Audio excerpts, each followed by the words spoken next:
আসলে যে জলীয় বাষ্পের যে ব্যাপার রয়েছে সেখানে যদি বাতাসের তাপমাত্রা যদি আমার 40 ডিগ্রিও থাকে আর যদি জলীয় বাষ্পের পরিমাণ যদি 30-এর নিচে থাকে তাহলে কিন্তু আমাদের যে অনুভূত হয় তার সাথে যদি বাতাসের তাপমাত্রা যদি 40 থাকে আর যদি জলীয় বাষ্পের পরিমাণ যদি 50 বা 60-এর উপরে থাকে তাহলে কিন্তু তার অনুভূতির পরিমাণটা আরও বৃদ্ধি পায়।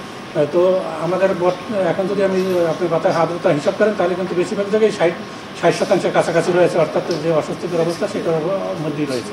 আসলে অন্যান্য বছর যদি তাপপ্রবাহের কথা বলি সেক্ষেত্রে কিন্তু এত লম্বা সময় কিন্তু আমাদের তাপপ্রবাহ ছিল না, অর্থাৎ সারা দেশব্যাপী এবং একটা দীর্ঘ সময়, যেটা বলতে গেলে প্রায় 75 বছর পর কিন্তু এরকম এই লম্বা সময় আমাদের এই তাপপ্রবাহের অবস্থাটা এটা বিরাজ করছে, যেটা কোথাও কোথাও সিভিয়ার থেকে অতি সিভিয়ার পর্যন্ত তাপপ্রবাহ যেটা বিরাজ করছে সেটা কিন্তু অনেক লম্বা সময় ধরে চলছে এই অবস্থাটা।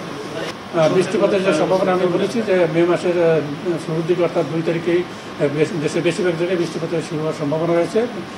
বৃষ্টিপাত বলতে কালবৈশাখী ঝড়ের সম্ভাবনা রয়েছে, অর্থাৎ মে মাসের শুরুতে হিটওয়েভ যে একেবারে দেশ থেকে বিদায় নেবে সেরকম না, কিন্তু এখন যেরকম অস্বস্তিকর অবস্থা অর্থাৎ সেটা সিভিয়ার থেকে ভেরি সিভিয়ার পর্যন্ত রয়েছে, সেটা কমে গিয়ে কোথাও কোথাও মৃদু বা মাঝারি ধরনের হিটওয়েভের সম্ভাবনা রয়েছে। আসলে আমাদের ওরকম আলাদা কোনো স্টাডি নাই, কিন্তু আপনি যদি যেখানে একটু খোলা জায়গা বেশি থাকে সেখানে কিন্তু মানুষের অস্বস্তিকর অবস্থা কম থাকে, তার সাথে যদি যেমন পুরান ঢাকা যেটা আপনারা জানেন যে সেসব জায়গায় কিন্তু খোলা জায়গার পরিমাণ খুবই কম, এইসব জায়গায় কিন্তু অস্বস্তিকর অবস্থা আরও বেশি থাকে। আগামী 1 সপ্তাহের মধ্যে বঙ্গোপসাগরে কোনো লঘুচাপ বা নিম্নচাপ সৃষ্টি হওয়ার সম্ভাবনা নাই। যদি খুলনা, রাজশাহী এবং ঢাকা বিভাগের বেশ কিছু জায়গায় কিন্তু তীব্র থেকে অতি তীব্র তাপপ্রবাহ বিরাজ করছে। আমাদের সাধারণত যখনই তাপপ্রবাহ শুরু হয় বাংলাদেশে তখনই কিন্তু দেশের পশ্চিমাঞ্চল অর্থাৎ খুলনা এবং রাজশাহী এই অঞ্চলটাতেই সবচেয়ে বেশি সিভিয়ার আকারে শুরু হয় এবং সেটা কিন্তু অন্যান্য জায়গায় ছড়িয়ে পড়ে পরবর্তী সময়। আপনারা জানেন যে ভারতের মধ্যপ্রদেশ, বিহার এই একটা অঞ্চল আছে যেখানে তাপপ্রবাহ সবচেয়ে বেশি থাকে তাপমাত্রা, সেই অঞ্চল থেকে ওই অঞ্চলগুলো বাংলাদেশের কাছাকাছি থাকার কারণে ওখানে যখন তাপমাত্রা অনেক বেশি বৃদ্ধি পায় সেখান থেকে একটা এক্সটেনশন হয়ে সেটা বাংলাদেশের পশ্চিমাঞ্চল অর্থাৎ যশোর এবং খুলনা এই অঞ্চলগুলোতে প্রথমে শুরু হয়। আসলে গরম বেশি বা ঠান্ডা বেশি বা তখন বৃষ্টি বেশি এটার সাথে কিন্তু কোনো সম্পর্ক নাই।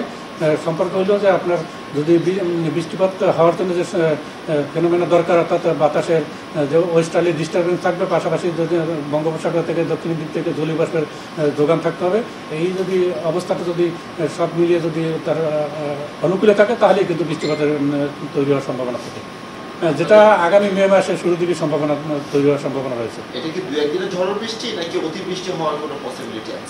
এখনকার বৃষ্টি তো সাধারণত কালবৈশাখী আকারে বৃষ্টি হয়ে থাকে। এই কালবৈশাখী বৃষ্টির কিন্তু ধরনটা এইরকম যে এটা খুব অল্প সময়ের মধ্যেই কিন্তু এটা শুরু হওয়ার পর আধা ঘন্টা বা 1 ঘন্টার মধ্যেই কিন্তু এটা শেষ হয়ে যায়। এটা 1 ঘন্টার মধ্যে শেষ হয়, সেটা পরবর্তী সামনের দিকে অগ্রসর হয়, অন্য স্থানে চলে যায়। সেটা কালবৈশাখী ঝড় যখন শুরু হয় সেটা কিন্তু প্রথমে যেখানে থেকে শুরু হয় সেখান থেকে আস্তে আস্তে পূর্ব দিকে অগ্রসর হয়, সেটা বিস্তৃত অঞ্চল কিন্তু সেটা কভার করে নেয়। এই কালবৈশাখী ঝড় যদি পরপর কয়েকদিন হয় তাহলে কিন্তু বৃষ্টিপাতের কারণেই কিন্তু তাপমাত্রা কমে যাবে।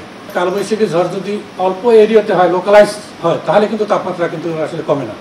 হ্যাঁ, সেটা যদি বিস্তীর্ণ এরিয়া কভার করে তখনই কিন্তু তাপমাত্রা সারা দেশ থেকে কমে যায়। অর্থাৎ একটা অঞ্চলে শুরু হয় সেটা আস্তে আস্তে প্রথমে পশ্চিম অঞ্চলে শুরু হয়, সেটা যদি আস্তে আস্তে পূর্ব দিকে অগ্রসর হয় এবং অর্থাৎ কভারেজ এরিয়া যদি বড় এরিয়া হয় তখনই কিন্তু তাপমাত্রা কমে যায়। আর যদি লোকালাইজ একটা স্টেশনে বা 2-1টা স্টেশনে যদি বৃষ্টি হয় সেই বৃষ্টির কারণে কিন্তু তাপমাত্রা কমে যায় না। আসলে 2 তারিখ থেকে আমাদের 2 মে থেকে যে বৃষ্টি কালবৈশাখী ঝড়ের সম্ভাবনা রয়েছে সেটা বিস্তৃত অঞ্চলের সম্ভাবনা রয়েছে, যার কারণে তাপমাত্রা কমে যাওয়ার সম্ভাবনা রয়েছে।